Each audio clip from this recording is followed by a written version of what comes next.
दोस्तों हाल ही में आपको पता लगा होगा कि यूएस के फ्लोरिडा के अंदर एक बहुत बड़ा हैकिंग अटैक हुआ था जो कि उनके वाटर ट्रीटमेंट प्लांट के ऊपर किया गया था, जो कि पूरी सिटी के अंदर वाटर सप्लाई करता है और पॉइजन मिलाने की कोशिश की गई थी उसके अंदर। तो इसके बारे में एक चीज़ मालूम चली है कि यहाँ पर ये जो हैकिंग अटैक हुआ था, यहाँ पर शेयर्ड पासवर्ड का यूज़ किया गया था और ये हैकिंग अटैक इतनी आराम से हो गया था क्योंकि ये एक आउटडेटेड विंडोज़ को यूज़ कर रहे थे, जो है विंडोज़ 7, जहाँ पर माइक्रोसॉफ्ट ने इसका सपोर्ट देना ही बंद कर दिया। इसकी अपडेट ही नहीं आती, ना सिक्योरिटी पैच आता। तो यहाँ पर ये सबसे इजी टारगेट था हैकर्स के लिए। कोई बच्चा भी इसे हैक कर जाता अगर उसको थोड़ी बहुत हैकिंग की नॉलेज होती, क्योंकि विंडोज़ 7 में जहाँ पर अपडेट ही नहीं आ रही है वहाँ पर किसी के लिए इसको हैक करना बहुत ही आसान रहा होगा। तो ऐसा ही किया गया और अब जाके इन सभी सिस्टमों की विंडोज़ को अपडेट किया गया। मतलब जो लेटेस्ट विंडो चल रही है विंडोज 10, उसको ही ये यूज करने को कहा गया, क्योंकि वहां के एम्प्लॉयज जो थे वो यूज टू हो गए थे विंडोज 7 की तरफ, जिसकी वजह से उनका भी मन नहीं किया कि क्या ही होगा विंडोज अपडेट करने से, और वैसे भी हमें आदत हो गई है इसको चलाने की, अब हमें आता भी है। लेकिन वो एक बात भूल गए थे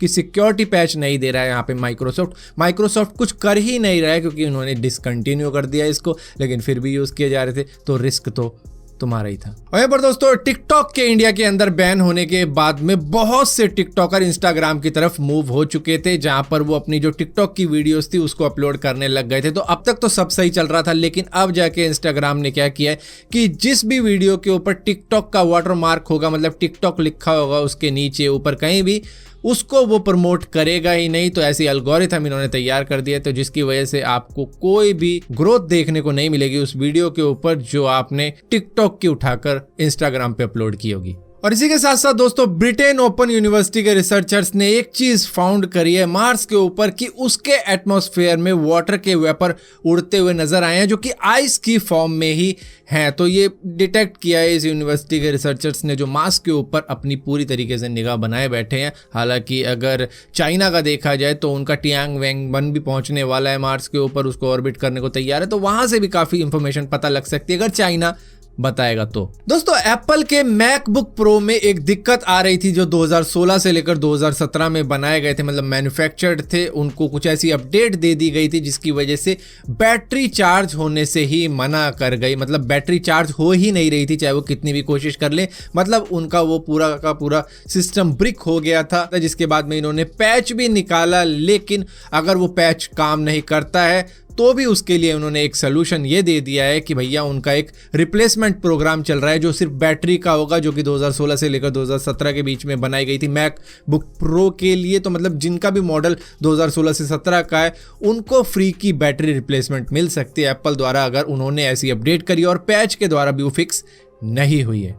दोस्तों फार्मर प्रोटेस्ट के बारे में तो आप सभी को मालूम होगा, जो कि चल रहा है, जिसके ऊपर आवाजें उठ रही हैं, चाहे फेसबुक पे हो, यूट्यूब पे हो या फिर ट्विटर के ऊपर हो। तो यहाँ पर गवर्नमेंट का ये कहना है कि भैया जो लोगों को हमने मार्क किया भैया उनके अकाउंट बैन कर दो, ऐसा ट्विटर को कहा गया है। लेकिन ट्विटर ने एक बात साफ साफ कह दिया कि भैया हम एक्टिविस्ट, पॉलिटिशियन और इसी तरीके के वो लोग जो कि गवर्नमेंट के अपोजिट बात कर रहे हैं उनको ब्लॉक करना सही नहीं समझते। हमारी एक सर्टेन गाइडलाइंस है, अगर वो उनको वायलेट नहीं कर रहे हैं तो हम उनको भी ब्लॉक या बैन वगैरह नहीं कर सकते। जो गवर्नमेंट चाह रही थी, करीबन मेरे ख्याल से 204 ऐसे अकाउंट थे या 222 थे जिनको ये ब्लॉक करवाना चाहते थे, लेकिन ट्विटर ने साफ साफ मना कर दिया कि हम ऐसा नहीं करेंगे। और यहाँ पर बात दोस्तों फेसबुक की हो रही है, तो फेसबुक के बारे में भी बताता हूँ कि उन्होंने युगांडा और फिलिस्तीन के बहुत सारे फेसबुक और इंस्टाग्राम अकाउंट को डिलीट कर दिया है, बिल्कुल हटा ही दिया है अपने प्लेटफॉर्म से, क्योंकि वो उनके लोकल इलेक्शन को टारगेट कर रहे थे। मतलब वो अपना ओपिनियन बता रहे थे कि तुम लोगों को क्या करना चाहिए, ये करना चाहिए, वो करना चाहिए। 29 ऐसे पेज थे, 60 से भी ज़्यादा ऐसे ग्रुप थे फेसबुक के ऊपर और 100 से भी ज़्यादा इंस्टाग्राम अकाउंट थे, जहां पर कईयों ने तो $5,000 US लगा रखे थे वहां के इलेक्शन में अपना ओपिनियन डालने के लिए। और इसी के साथ साथ इन सभी को अगर टोटल कर दिया जाए तो इन सब के 5 लाख से ऊपर फॉलोअर्स भी थे। दोस्तों जब लोगों ने बिटकॉइन की ग्रोथ को देखा तो सभी ने एक ही चीज सोची कि काश इसमें इन्वेस्ट कर देते। अब जिसके पास में पैसे हैं वो तो करे ही जा रहे हैं, जैसे कि एलोन मस्क की बात कर लेते हैं या फिर दूसरी कंपनियों की बात कर लेते हैं, बिटकॉइन की तरफ वो जा रहे हैं। यहीं पर एक और नई कंपनी इसमें शामिल हो चुकी है जो है मास्टर कार्ड, जो कि अब क्रिप्टो करेंसी की पेमेंट को भी सपोर्ट करने वाले हैं। इस साल के अंदर ही इनका जो गेटवे होता है वो अब सपोर्ट करेगा क्रिप्टो करेंसी को। तो यहाँ पर देखना होगा कि किस तरीके की क्रिप्टो ट्रांजैक्शन को ये सपोर्ट करेगा, मतलब कई तरीके की करेंसी होती है ये, किसी को ये सपोर्ट करेगा, जिसमें सबसे पहला नाम बिटकॉइन का तो जरूर आएगा और इथेरियम भी आएगा, डॉगी कॉइन भी आ सकता है और इसी तरीके की बहुत सी क्रिप्टो करेंसी है जो कि फेमस हो रही हैं अब, जिनके ऊपर लोग जा रहे हैं, तो शायद उनको भी ये सपोर्ट करना शुरू कर दे। दोस्तों अक्सर आप एक खबर सुनते रहते होंगे कि धरती के ऊपर मीटेओराइट गिरा, कहीं समुद्र में गिरा, कहीं किसी जगह पर गिर गया, जैसे कि इंडोनेशिया के अंदर एक बंदे के घर पर ही गिर गया था और वो रातों रात करोड़पति ऐसे ही बन गया था। तो इसी तरीके की चीजें होती रहती है, जिसके बाद में ये जाती हैं ऑक्शन के अंदर। तो यूएस के न्यूयॉर्क के अंदर एक ऑक्शन हुआ था अभी कुछ ही दिनों पहले, जिसमें 75 मीटेओराइट ऑक्शन पे गए थे, जो कि $50,000 से शुरू हुए थे और सबसे सस्ता वाला $250 का भी था, जिसमें से आप कहोगे यार मैं भी ले सकता था, तो लेने की जरूरत नहीं है, कोई गिरेगा तो ढूंढ लेना।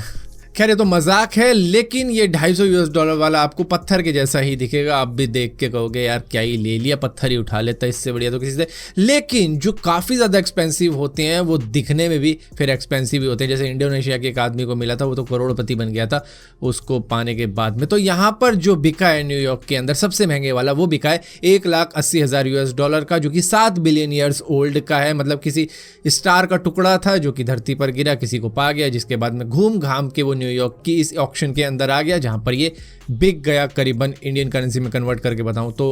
15 लाख के आसपास में। और इसी के साथ साथ दोस्तों एप्पल की ऑटोनोमस कार यानी ड्राइवरलेस कार के बारे में तो आपको पता ही लग गया होगा, जिसकी टेस्टिंग चल रही है, ऐसा पता लगा है, जहां पर 30,000 किलोमीटर के ऊपर ये चल चुकी है और उसमें जो ड्राइवर था बिठाया गया था स्टीयरिंग व्हील के ऊपर, कि मतलब अगर ज़रूरत पड़े, मतलब ऑटोनोमस कार तो है लेकिन गड़बड़ी हो जाती है, तो ऐसी गड़बड़ी 130 बार हुई, जहां पर ड्राइवर को इसको कंट्रोल में लेना पड़ा। फिलहाल के लिए हम सभी को एक बात तो मालूम ही है, ये भाई प्रोटोटाइप स्टेज में, तो ऐसी दिक्कतें तो होएंगी, क्योंकि जो अभी आ भी गई है मार्केट के अंदर उनके भी एक्सीडेंट तो हमने सुने ही हैं। सो फिलहाल के लिए दोस्तों इस वीडियो के अंदर इतनी अपडेट्स थी। अगर वीडियो आपको पसंद आती हो तो इस वीडियो को लाइक जरूर करना, शेयर जरूर करना और इसी तरीके की और भी वीडियो देखने के लिए इस चैनल को सब्सक्राइब जरूर करना, और सब्सक्राइब किया है तो बेल का आइकॉन जरूर दबाना, वरना आपको मालूम नहीं चलेगा मैंने कोई वीडियो